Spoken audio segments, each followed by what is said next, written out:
From the New South Wales Aboriginal Land Council, this is the A Cuppa and a Yarn podcast. Hello and welcome to A Cuppa and a Yarn from the New South Wales Aboriginal Land Council. I'm Michelle Aleksandrovics-Lovegrove and I'm having a cuppa and a yarn today with Alfred Wellington, who's the CEO of Jerrinja Local Aboriginal Land Council. Alfred, thanks for sparing the time to have a yarn today. Hi Michelle, and hi everyone listening. For anyone who doesn't know much about Jerrinja, about the community, about where you are, can you tell us a little bit? You're on the south coast of New South Wales? Yeah, we're about a bit over 2 hours south of Sydney. Mm-hmm. We're 25 k's off the highway east. The community is on the mouth of the Crookhaven River. The headland out here was called Jerrinja, so it's been a little bit changed a bit to suit, the way our language has been anglicised and made easier to talk. So, and the community here was the reserve was gazetted in the early 1900s, and some of there's some old shacks that were brought down on the barge through the rivers from Shoalhaven River to the Crookhaven from the Berry Estate at the south side of Callanguddy Mountain, which is pretty special in its cultural and spiritual significance to the South Coast Aboriginal people. The community's been called Roseby Park too, so named after Rose Berry, which is a family member of the Berries, so Alexander Berry, who's so-called named after the town Berry, so, had a huge land grant all around that area, and it was named after his family, but more commonly known in our language as Jerrinja, yeah. And you are a discrete Aboriginal community as well? Yeah, we're classed as as this great Aboriginal community, even though we live with adjoining villages, so Orion Point and Culburra, with a small population of around 3,400 plus people from the last census a few years back. As far as you go, your community, how's Jerrinja community faring at the moment? There's definitely a uneasy feeling around the community and around local Culburra and Orient Point. It's the word gets used a lot, unprecedented. It's a strange, surreal sort of feeling. I'm sure a lot of people are getting on with life as usual because, well, most of the time through the week especially, it's a quiet little village just like any other time of the year.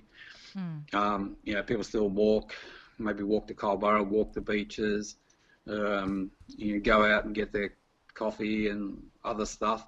It feels different going to the supermarket. You can sense that people are a bit edgy. Yeah, edgy, a bit uneasy. It's a bit worrying for the older people too because they're at more, as we know, more risk. So, we're doing what a lot of other communities do, I suppose, doing the shopping for the older people. I'm in contact with some support groups,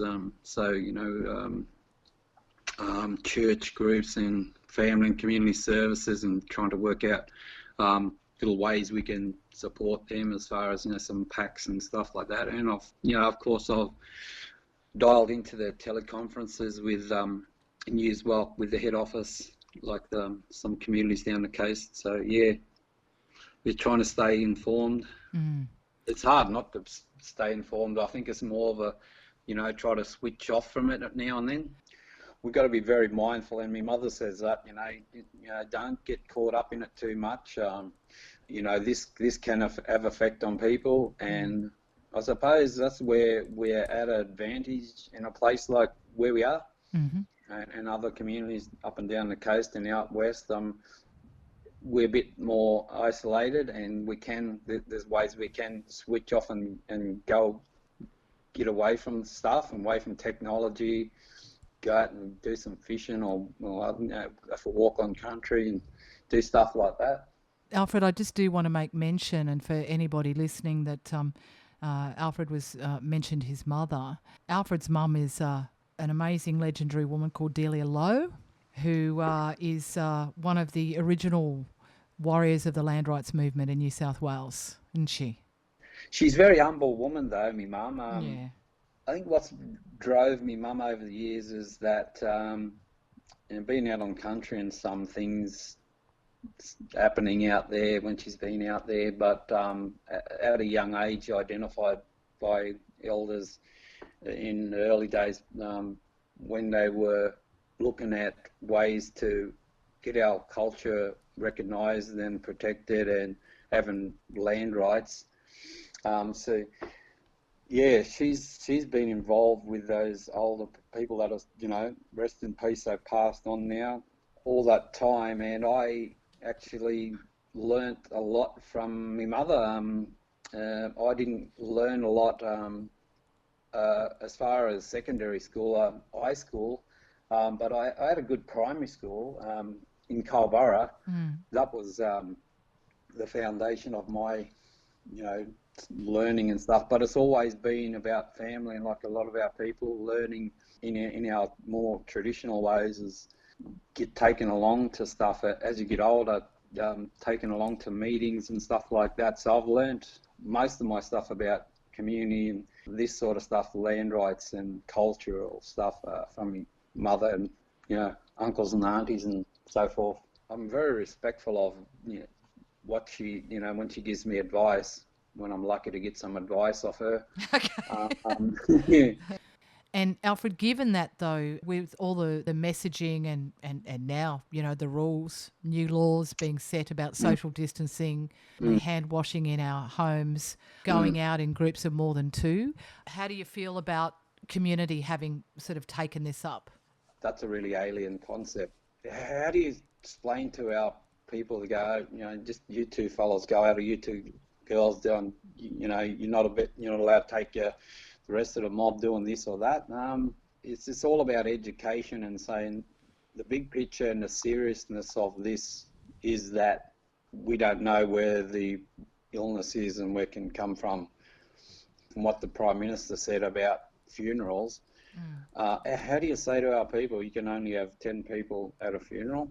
I know there's other ways that can go about this stuff, the sorry business, but that's a very difficult one too, to do with sorry business. We know that we all do this stuff together, we all mourn together. It's new times, and I think I know that our ancestors were masters at adjusting to changes in life, and that, you know, I think that's what our strength was, that we could adjust to any times. You know, our ancestors have been through, you know, the ice ages, the droughts, and all the changes in the landscapes, and adjusted to fire and the whole lot.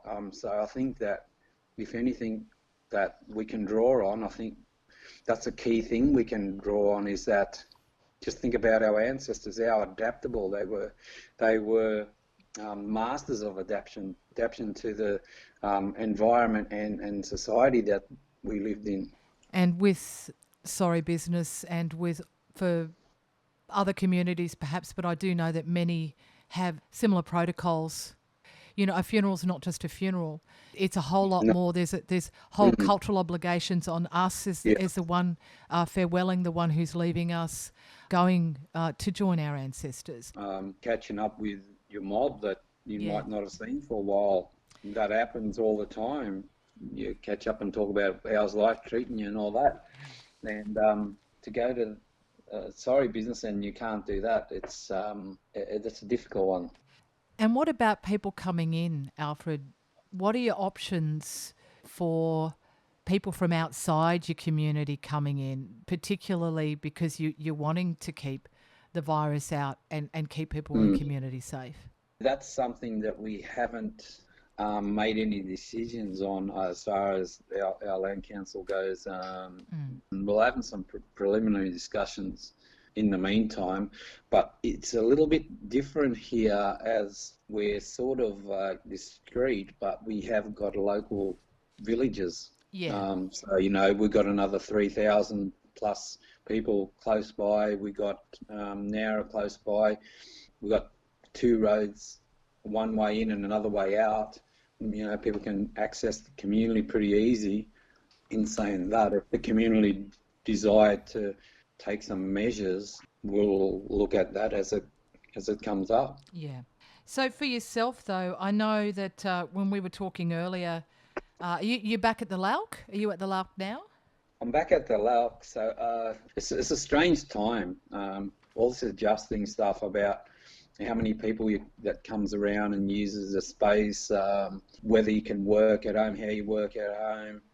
So we have got a building that's used for medical service. It was being used as a medical service up until last week. So there was two half days of use for consultation, another half day, so podiatrist comes there, was coming there once a month, a couple other services here and there, but that's been cancelled now. So mostly back in the office 4 days a week. Most LALCs, they run on a shoestring budget, and you only got a couple of people working, so you might have someone in my position, and you got a part-time admin officer. It's actually, as it's turned out, it's business as usual, but it's not. Yes. So some of the stuff that you were doing before, so doing field work, you got a couple of guys and girls doing field work, cultural stuff. They're not doing that anymore. Well, you can't have more than 2 or 3 people to get 2 people together. So and there's some other stuff that we were doing, is doing some land management. We've cancelled that, a couple of weeks of land management stuff. There are a few other things. So those important cultural and land management stuff, it's been put on hold for now. Just so everybody knows, Alfred actually sent me a note with areas that we could discuss in the podcast today, and you do talk about also your ranger program and cultural burning. So they're actually things that we all should be doing. A lot of LALC should be doing this. I just wanted to touch on it because we seen what happened over the summer and how devastating the fires were. We knew this stuff was coming, and the scientific evidence has been around for a while, at least 10 years or longer. And our people, our knowledge holders and stuff, they know, they could tell things are drying up. The climate's going through a change of climate. The government, as leaders, they could have been more proactive, engaging with our communities and seeing that, hey, you got some discrete communities. Some of them a lot of them are surrounded by heavily timbered bushland, dangerous areas. And I'll go back to October 2016. I attended a 2-day conference up the head office of emergency services. So it was a conference around how do we protect discrete communities from the danger of fire. And there were some fire practitioners there from up North Coast. There was some North Queensland. At the ground level, so local RFS officers and stuff were, they'd get some reports on someone's doing some fires, burning. Well, that happened to be some of our mob doing some of those cultural burns.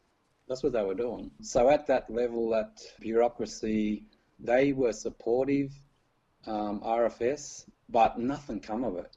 As far as I know, I don't know if there's any examples in New South Wales. There might well be. There has been some cultural burns happening, but as far as the cultural burns being the basis of land management, which they should be, given that this is the times we're living in, I don't know if that's happening.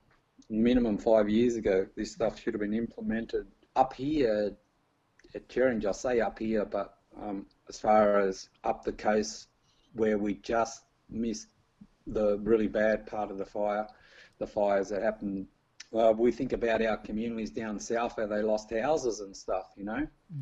We were a bit lucky up here. We got ember attacks at times. There's a bit of that, and there was the nearest fire about 5 or 6 kilometres away. But, you know, this stuff is so important and relevant. Governments, if they really want to be fair dinkum about empowering our community, it could have evolved. Could have started about, you know, safeguarding our communities, but it could have evolved into safeguarding the wider community. And with safeguarding communities, I mean, that sort of work around fire, the need for that remains, but we can't do that now. I'm hoping the government's going to get serious, empower and resource our communities to implement these ranger programs, and the basis of that, as I said, is the fire management. You're listening to A Cuppa and a Yarn. I'm Michelle Aleksandrovics-Lovegrove, and I'm speaking with Alfred Wellington, who's the CEO of Jerrinja Local Aboriginal Land Council, which is on the south coast of New South Wales, about protecting community, about land management at a time of a global pandemic. Alfred, we know that these things, and we want these things to be reality, so there's capacity to be able to do this.